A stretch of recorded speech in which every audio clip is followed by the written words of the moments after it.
mimi nilikuwa mwadhiriwa. I think mimi ndio nilikuwa mdogo siku hiyo 1990. Nilishikwa kutoka Machakos bus station and nilishikwa kwa ajili tulionekana tukiwa na Rumba Kenodia and Advocate. Tulikuwa naye pale Globe Cinema. Na ndio nikaletwa hapa. Hapo nakwambia hata heri kwa shetani. Hapo ni pambaya. Namwambia hapo ni pambaya. Ukiwekwa hapa nafikiri wale wameingia hapa wamejionea. Na saa hiyo hakuna kitu uko nayo, unatolewa nguo zote. You are naked. Hata suruali ya ndani waliachwa naye. Sikuenda naye. Waliachwa naye hapa. Na ile mateso yuko na kupigwa huku. Nilikula siku ya samba. I miss my father a lot. I miss him very much. You know, people think my father, he was a great man. He used to fight for human rights. He was my father. His jokes, you know, how we used to watch football together. All the way, me and him were very alike, very stubborn, both of us. And it was, we used to argue a lot. But I wish I could get to know my father too as an adult, because I think I missed out a lot. Him being in jail, we didn't spend a lot of time together. And when he went to Sweden, he left us here, so we missed out very many years together. Welcome back to our channel. Today, we're diving deep into a haunting chapter of Kenya's history, the Nyayo House torture chambers. This infamous location, hidden in plain sight, symbolises the brutal repression faced by countless Kenyans during the regime of President Daniel Arap Moi. Join us as we explore the dark secrets of Nyayo House, the stories of its survivors, and the ongoing quest for justice and remembrance. We'll also discuss how this history continues to impact Kenya today. Put with the needles, pins here.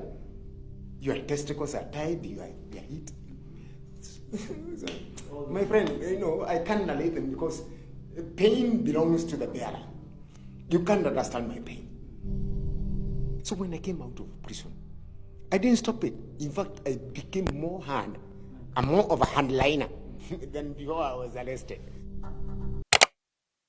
Nyayo House was constructed in the early 1980s, initially intended as a government office building.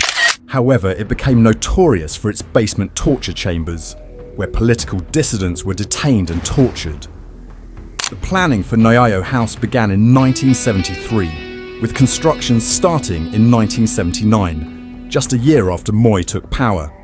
The building was completed in 1983 at a cost of approximately Shh 220 million. Originally named Nairobi House, it was renamed to reflect Moi's political slogan, Nyayo, which means footsteps in Swahili. Notable figures such as Raila Odinga and Koigi Wamwere were among those who suffered unimaginable horrors within its walls.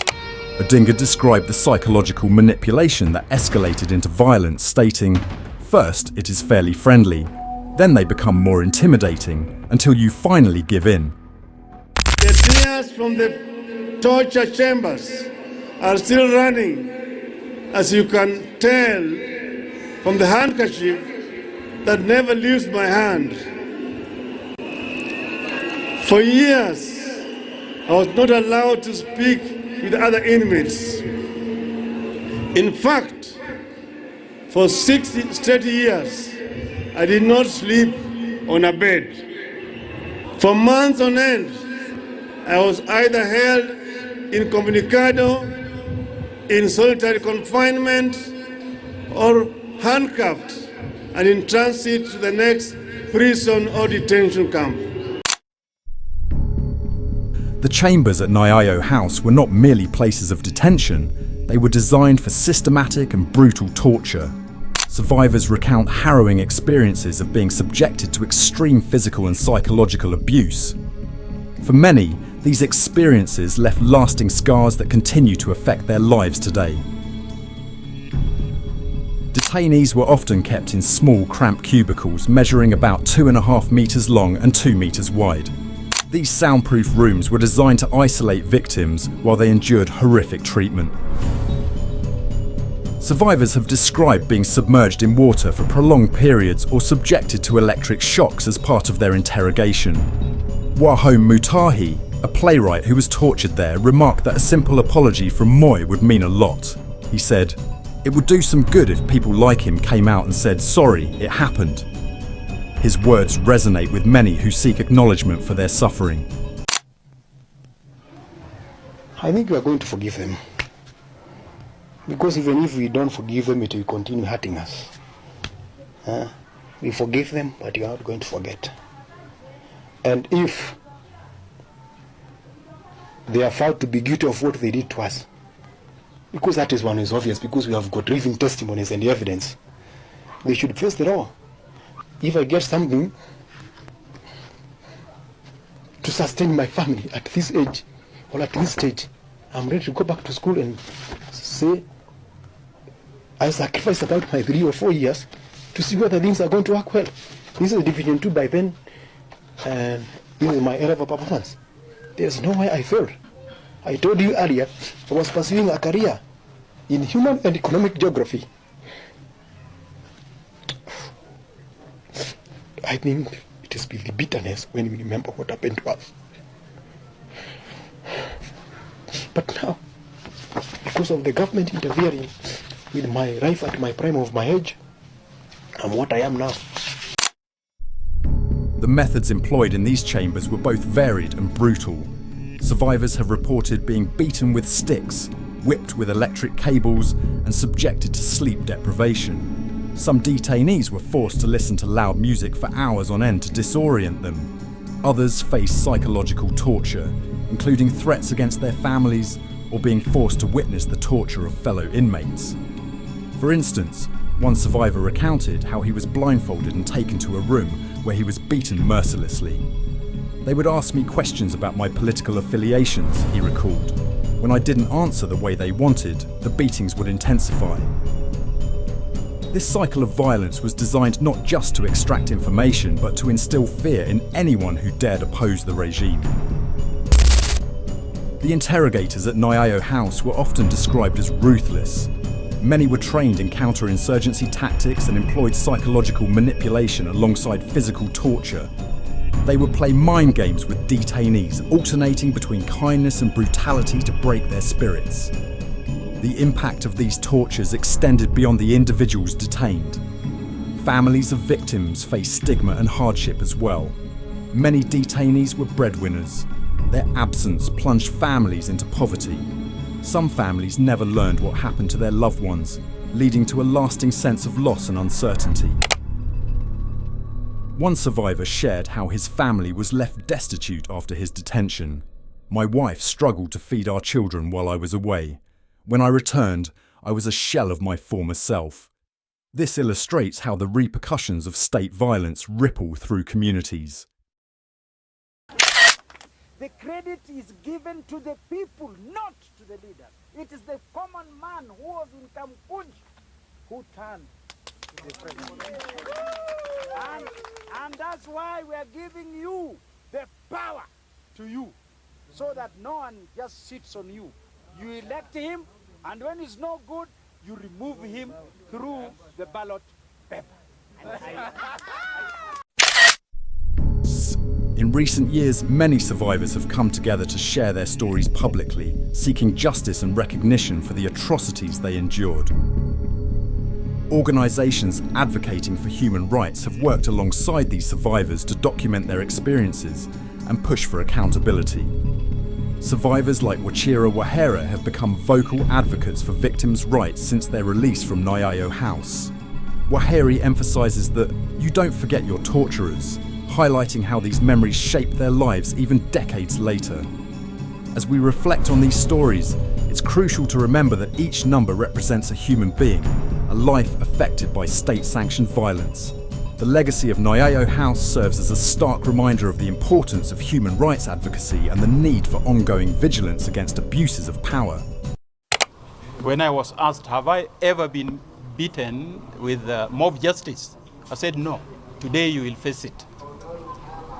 So it was the beating as I tried to maintain my foot there, stopped a bit, told me, come up, put your one finger down, start going round. You go clockwise, anti-clockwise. clockwise, anti-clockwise, until you start feeling dizzy. You go down again. Now it's when you lie and they want to do the work on you. So that happened to me. Judge, it wasn't until February 2003 that the public was allowed a glimpse inside these chambers. The new government opened the doors to reveal the horrors that lay within, sparking outrage and demands for justice. The Truth, Justice and Reconciliation Commission was established to investigate human rights violations, including those at Nyayo House. In its findings, it recommended that these chambers be preserved as a national monument to educate future generations about Kenya's past. In June 2024, survivors filed a lawsuit demanding unrestricted access to Nyayo House and its conversion into a national monument. Their fight is not only for acknowledgement, but also for healing and closure. I, Kenneth Stanley Gino Matiba, do swear that I will be faithful and bear true allegiance to the President and people and to the President of Kenya and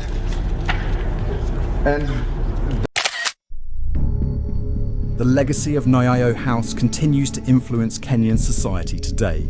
Survivors advocate for remembrance as a means of preventing future atrocities. As Raila Odinga poignantly stated, "This was our Auschwitz, a history we need to preserve." Despite progress since Moi's regime ended, concerns about human rights violations persist in Kenya. The struggle for justice continues as many victims feel their stories remain unheard. Wachira Wahere has been at the forefront of activism for victims' rights since his release from Nyayo House. He emphasises that you don't forget your torturers, highlighting how these memories shape their lives even decades later. I miss him very much. You know, people think my father, he was a great man. He used to fight for human rights. He was my father. His jokes, how we used to watch football together. All the way, me and him were very alike, very stubborn, both of us. And we used to argue a lot.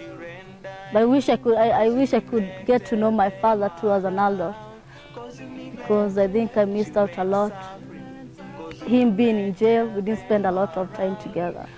And when he went to Sweden, he left us here, so we missed. We conclude our exploration of Nyayo House. It's crucial to remember the lessons learned from this dark chapter in history. The fight for justice is ongoing. It's a reminder that vigilance is necessary to protect human rights. If you found this video informative or moving, please like, share and subscribe for more content on important historical topics. Let's keep the conversation going. What are your thoughts on how societies can heal from such painful legacies? Share your comments below